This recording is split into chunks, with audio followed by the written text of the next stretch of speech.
t'es-tu jamais demandé pourquoi le Sénégal est partout sur Internet, allant d'investisseurs, de différents médias ou encore de youtubeurs connus dans la sphère afro? Tous jurent que ce pays a un incroyable potentiel. Mais qu'est-ce qui rend le Sénégal si attractif pour les investisseurs? Pourquoi tant de gens se ruent-ils vers cette nation de l'Afrique de l'Ouest? Dans cette vidéo, je vais te montrer les 3 piliers qui font que le Sénégal est un marché incontournable.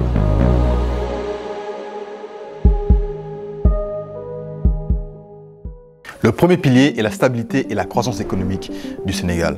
L'indicateur principal qui permet de déterminer la stabilité et la croissance économique d'un pays, c'est le PIB, le produit intérieur brut. C'est une mesure monétaire de la valeur marchande de tous les biens et services créés ou autrement dit de toute la richesse produite par une nation dans une période donnée. Et c'est donc cet indicateur qui va nous aider à déterminer si le Sénégal a une croissance économique stable.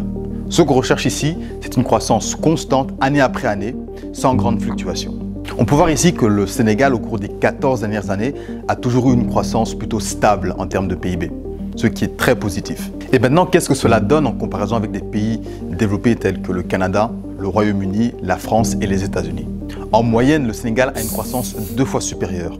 De plus, on peut remarquer qu'en 2020, lors de la crise du Covid, en comparaison avec ses rivaux américains et européens, que le Sénégal a su maintenir une croissance positive, ce qui démontre très bien la robustesse et la stabilité de l'économie sénégalaise. Et si on compare la courbe de croissance du PIB de chacun de ces pays, on peut voir que le Sénégal a une croissance exponentielle au cours des 60 dernières années. Maintenant, tu dois sûrement te poser une question. Pour quelle raison est-ce que le Sénégal a une courbe exponentielle, tandis que d'autres pays occidentaux, eux, ont une courbe plutôt linéaire en termes de croissance de leur PIB? Cela s'explique par la loi des rendements décroissants. Prenons un exemple. Imagine que tu engages un travailleur qui dispose d'une cuisine et de tout son équipement. Il arrive ainsi à produire 50 cookies par heure. Super début. Tu engages ensuite un deuxième travailleur. Ensemble, les 2 ouvriers partagent la cuisine ainsi que l'équipement. Ils parviennent ainsi à produire 90 cookies. Le travailleur supplémentaire ajoute énormément de valeur. Cependant, il ne parvient pas à produire autant que le premier travailleur car il doit partager la cuisine ainsi que l'équipement. Tu embauches par la suite un 3e travailleur. Les 3 ouvriers produisent maintenant 120 cookies par heure. Ensemble, ils produisent plus de cookies.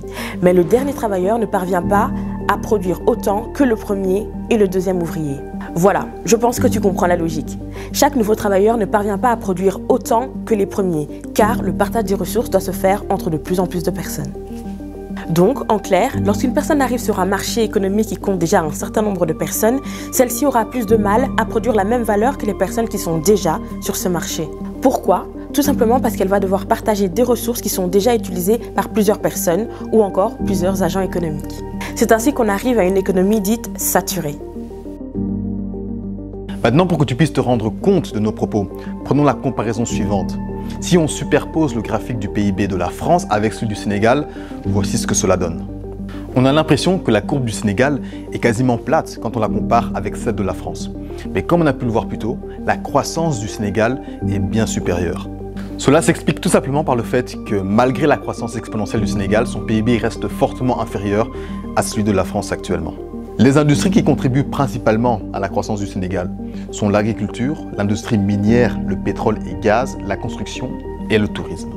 Selon le FMI, le Fonds monétaire international et d'autres institutions financières telles que la Banque mondiale et la Banque africaine de développement estiment que le Sénégal aura une croissance de 7 à 8% sur le moyen et long terme. Si on prend le PIB actuel de 26,23 milliards, cela veut dire qu'en 2050, le PIB estimé du Sénégal sera de 171 milliards de dollars, soit 6,5 fois supérieur à son PIB actuel.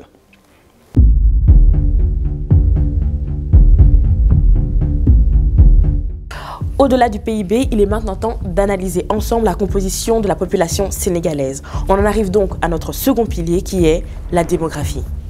L'Afrique est connue pour avoir une population toujours plus grandissante. Bien sûr, le Sénégal n'échappe pas à cette tendance, avec une croissance exponentielle qui reflète son évolution économique.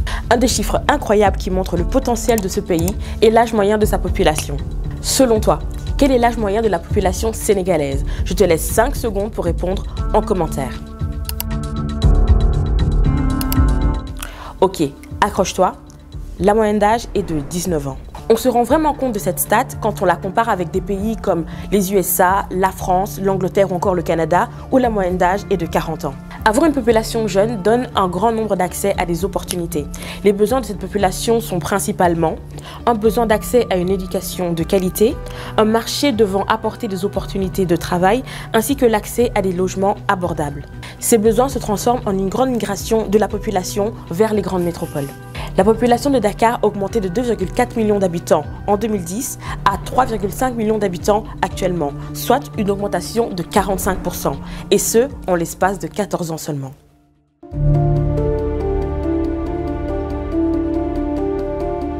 Et maintenant, on en arrive au troisième pilier, qui est un concept économique fondamental. Si on reprend l'exemple de nos cuisiniers, imagine qu'ils ont su perfectionner l'art de faire des cookies.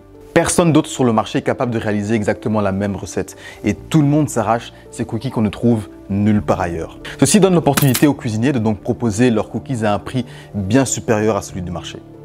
Tu l'as deviné, le concept économique dont je parle, c'est l'offre et la demande. Le secteur de l'immobilier sénégalais connaît une croissance rapide, principalement portée par sa population jeune et son urbanisation effrénée. Avec une croissance de 2,7% et une migration des zones rurales vers les villes, la demande de propriétés résidentielles et commerciales explose à Dakar, Thiès et Saint-Louis. Cette hausse de la population souligne également le besoin de poursuivre les investissements d'infrastructures urbaines pour continuer à accueillir cette population toujours grandissante et assurer un marché immobilier stable et durable. L'afflux d'investissements directs venant notamment de la France, de la Chine et de la Turquie a dynamisé le marché, créant une forte demande pour des logements modernes et des espaces commerciaux. Le Sénégal se situe d'ailleurs dans le top 5 des pays d'Afrique attirant le plus d'investissements étrangers, avec 2,6 milliards de dollars en 2022. Tu as bien fait de rester jusqu'au bout de cette vidéo, parce qu'il y a un élément supplémentaire qui influence énormément l'offre et la demande et te permet d'avoir une longueur d'avance pour connaître le potentiel d'une région ou d'une ville. Il s'agit de se renseigner sur les grands projets d'infrastructure en cours ou prochainement en cours. En voici quelques-uns juste pour toi. Premièrement, l'expansion de l'aéroport Blaise Diagne afin d'augmenter sa capacité d'accueil à 5 millions de passagers. Deuxièmement, la mise en place de bus afin de proposer de nouvelles options de transport pour la population. Troisièmement, la mise en place de digues ou encore de systèmes de drainage au niveau de la ville de Saint-Louis afin d'éviter des inondations. Et dernier point, il s'agit du projet de construction d'un port d'eau profonde appelé Ndayane qui a démarré en 2022 et dont l'achèvement est prévu pour 2026. Après analyse de ces trois piliers, il est indéniable que le Sénégal est une terre d'opportunités et surtout a un vrai potentiel pour les investisseurs immobiliers. Car le Sénégal est un pays qui connaît une croissance constante de son PIB et de sa population et également où il y a beaucoup de grands projets d'infrastructures en cours, ce qui donne de très bonnes perspectives pour l'avenir.